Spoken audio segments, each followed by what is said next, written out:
That's Bill. And that's Will. Today on the Bill and Will Show, we are talking part two of what we talking about, Gibson? The state of Black America.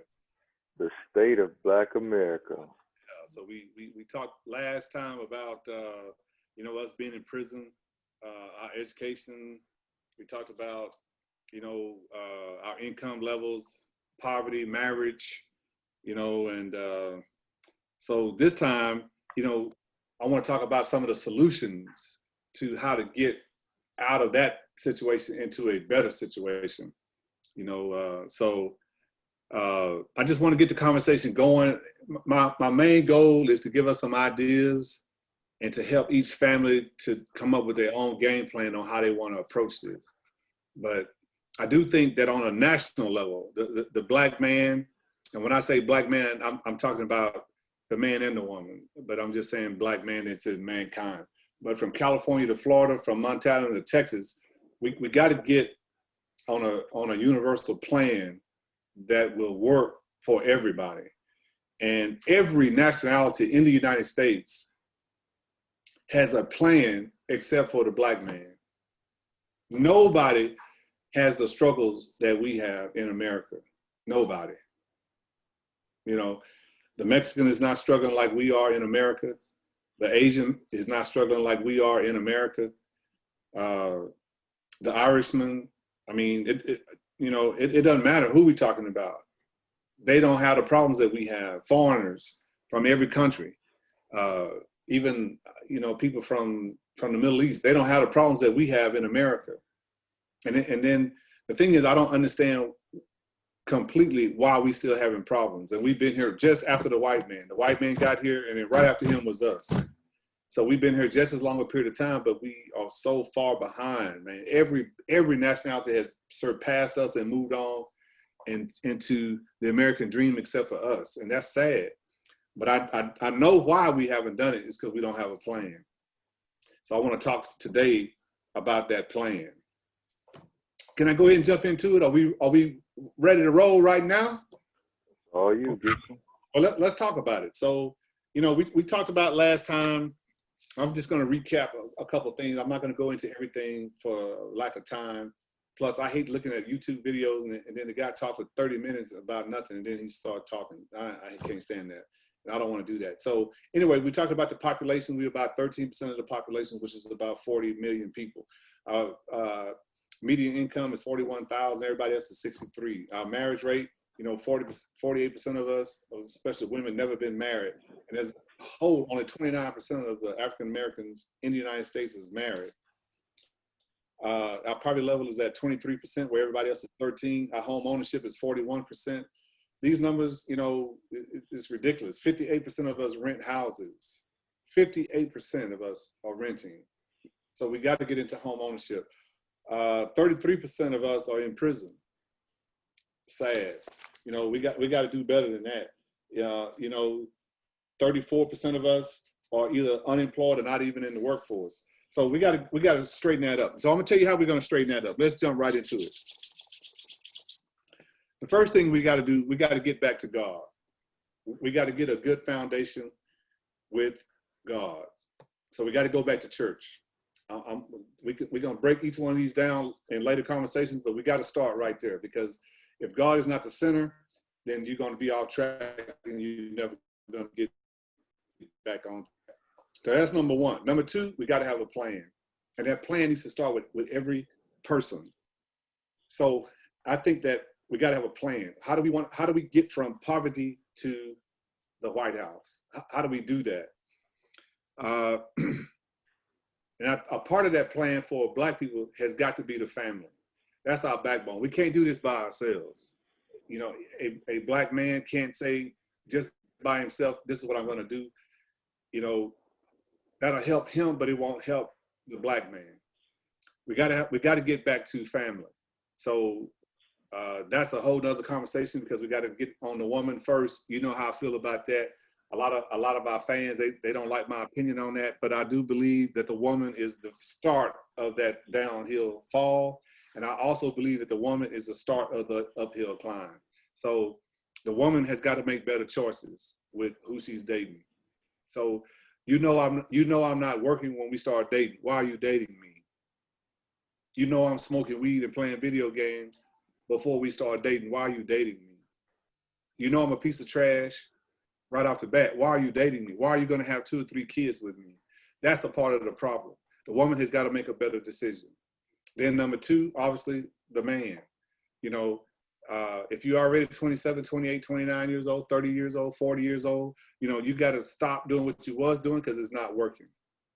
And then you got to start doing something else that maybe that will work. So you don't know where to start because you don't have a dad, you don't have a big brother, you don't have an uncle, you don't have a role model. So the first thing you got to do is say, well, let me educate myself on something, whether it be refrigeration, whether it be electrical, whether it be plumbing. I don't know, whatever it is that you might like doing, educate yourself on that and get really good at it. And then stop all that stuff that's not working and try something different. You know, me and you, D, we use Google University. You know, I got a PhD at Google University. So we can start right there. Then we need an education. That's a good segue to that is education. We got to get out of high school.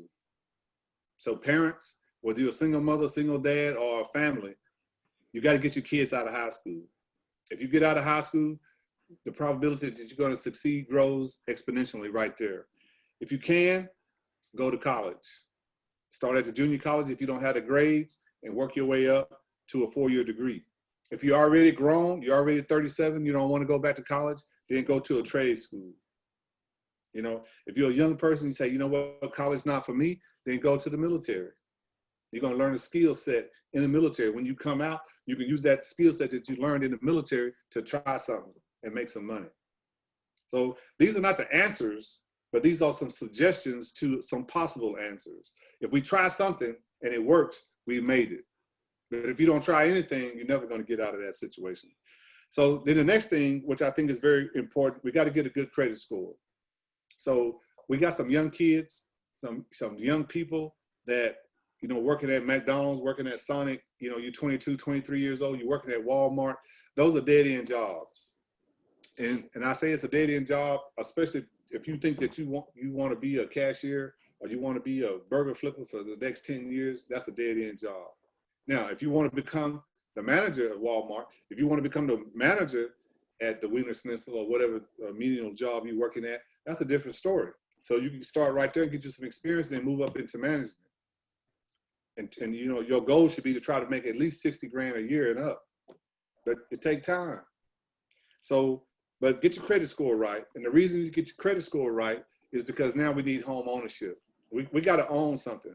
It doesn't make sense for you to be 40 years old and you're still renting. That doesn't make sense. You need to own something. And you're paying rent to somebody like me, you're paying rent to a landlord, I'm a landlord. You're paying rent to me, you're never gonna own that house. You've been standing there 15, 20, 25 years, 10 years, 5 years. All that money went to him. All that money is going to me, and you don't have nothing. So I put you out because you didn't pay. All that money you gave me over those 5 years, 10 years, 15 years, down the drain. You don't have nothing. So you got to get home ownership. Now, here's a possible solution. Let's copy what the Mexican man did in the United States. What is he doing? Well, he's piling up in a house with 3 or 4 families. And what they're doing is they're going out working, and they're working hard and they're saving money. They're helping that first family to pay bills at the house, and then they're saving money. They're saving money so that when they get ready to buy a house, number 1, they got a credit score, they can get a loan, and number 2, they got the down payment. So what they're doing is they're eliminating the reason why the man would tell you no. They're eliminating the reason why the man would tell you no. So today I go to fill out an application to get a loan, and the man tell me no. Why? Well, first of all, your credit score is 320. So I need to fix that. Then he says, well, the second reason is, you know, your income, you know, you're not going to be able to afford a house. Next, you don't have a down payment. So we need to fix those things. And we fix those things by, number 1, getting back to God. Number 2, having a plan. Where am I going? This is where I am. Where do I want to go? I can't answer that for you. You have to answer that question for yourself. But one of those goals might include going to school. So you need a high school education, you need a college education, trade school, military. You need some type of education behind you that you can prop yourself up on and say, this is why you should be hiring me. And then we got to get a credit score, and then we got to get some home ownership. Now, after that, you know, we got a whole other list of things that we need to be doing because we need to get married. You know, Black people can't wait till we get 42 to get married. You already got 3 or 4 kids. You're 42 years old. You're married for the first time. That's not good for us. We got to get our family going, and we got to stay with our family. So we're gonna have another conversation on that, Will, about family, about a man, about a woman, about a family nucleus. We're gonna have another conversation on that at a later time. But right now, the man got to be a man. He got to sit and say, you know what, this is not working for me. I got to do something different. Smoking dope, playing video games, selling weed, you know, lounging around the house, not doing nothing. That ain't working for me. In and out of jail, in and out of prison. That's not working for me. It's not working for you. It's not gonna work. It's not working for your family, and it's not working for us as a whole, as Black America. We got to get away from that. We got to get away from that. So we're going to continue to talk about these things on an individual level as we move forward in the state of Black America. I'm good. I got a question for you, Gibson. What's your question? You said pertaining to the Mexican household, why is it so frowned upon for the African American to live in one home and build off of each other? Why don't they do that? Well, what are you seeing in America that doesn't allow African Americans to swallow their pride and to live that way and to build that way? Well, you just answered your own question. We got to swallow that pride. See, there's no shame in us helping one another to get up. You know, nobody has that crab mentality. That crab mentality, that was put on us. No other nationality has a reputation for being crabs. Only Black people. Because you put a bunch of crabs in a barrel, and when one is trying to get out, then you see that the other crabs are pulling that crab back. That stigma is not on nobody other than the Black man. And so we need to swallow that pride and say, hey, it's okay. I'm just getting out of high school, and you know, I don't want to go to college, but I do want to get a good job and move on. Okay, no problem. So stay here and work, add to the family, save your money up, and then go get it. Get you a good job. You know, when I first started working in the oil field, I was trying to recruit other Black men to work in the oil field. They were scared. Say, well, I'm gonna get hurt. I might get killed. You know, I got a whole bunch of different kind of excuses for why they didn't want to go to the oil field. I said, well, you can get killed walking across the street. You can get killed over there at Al's Grocery. What you talking about? What you scared of? I worked out there 10 years. Nothing happened to me. Nothing. I made a lot of money and I went on to something else. But you can't be scared. So the problem is, to answer your question simply, is pride. There's no shame in helping people. There's no shame in receiving help.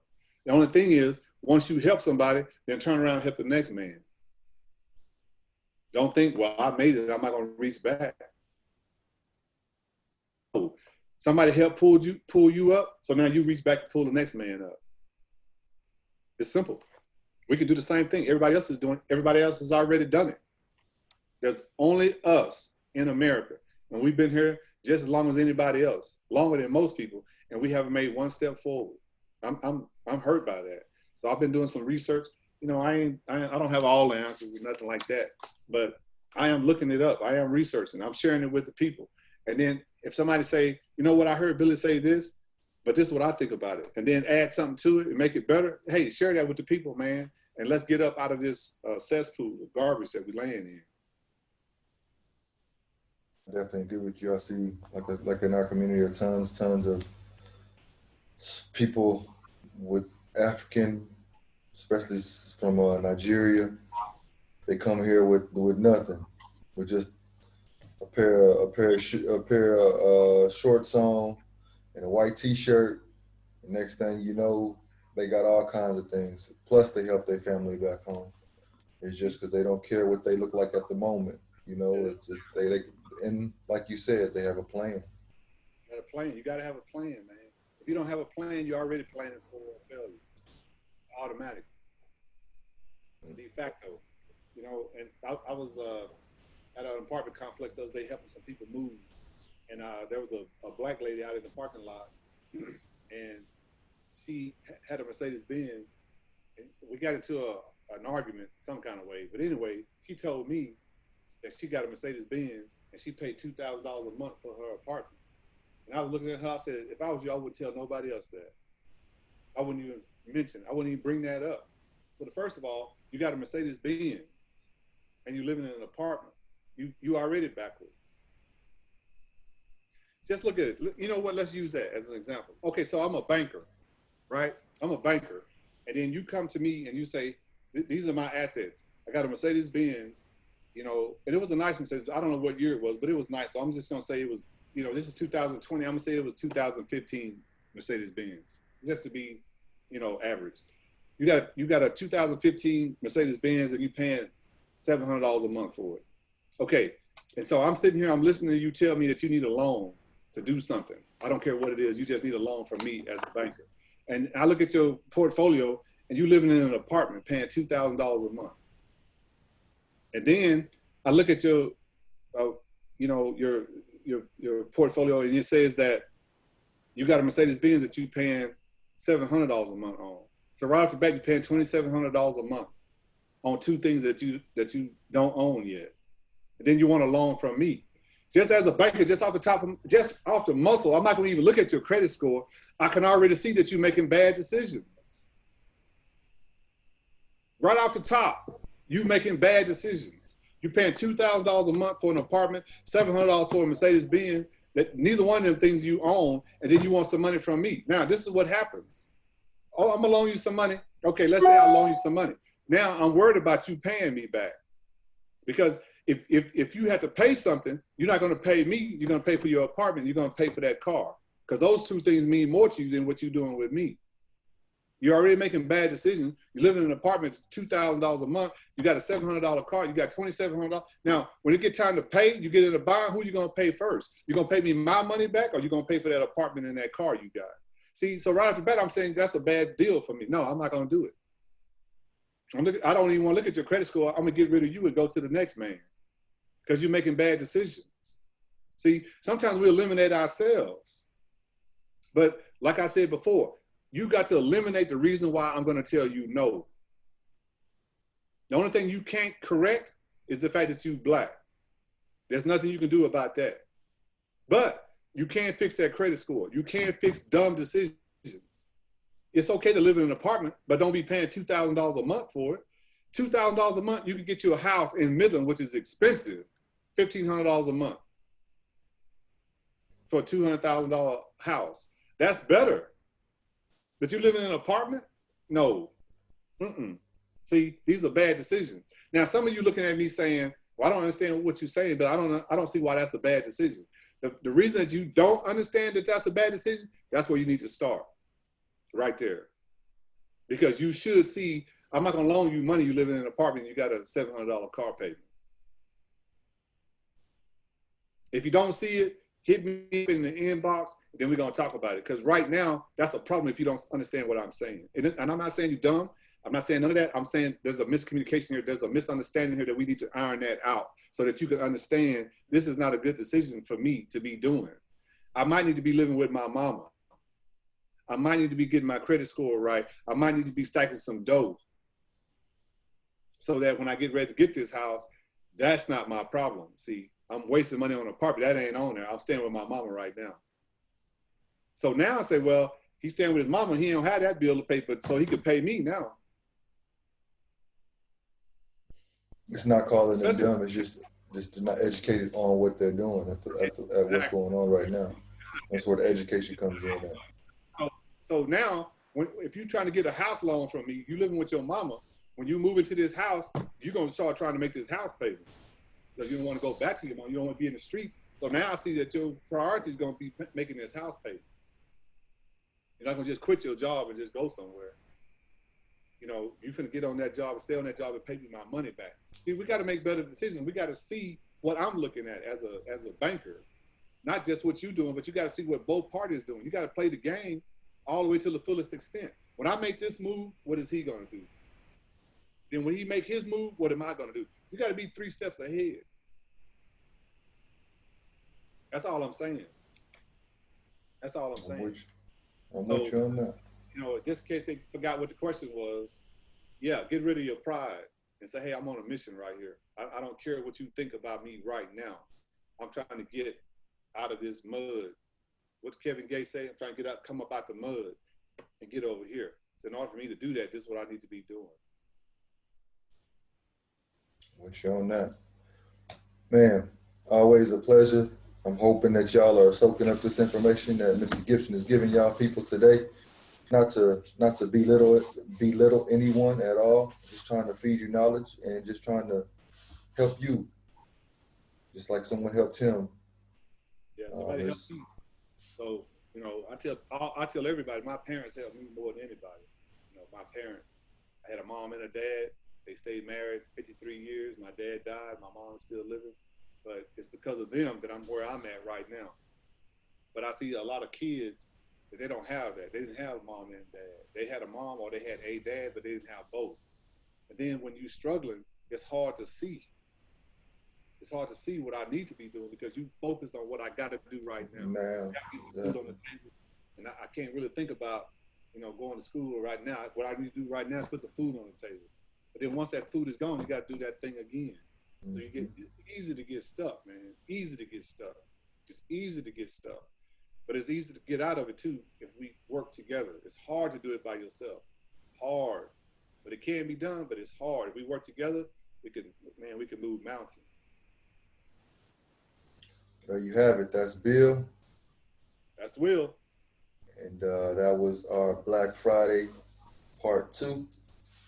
And we'll be coming with more content and more videos soon. We appreciate y'all.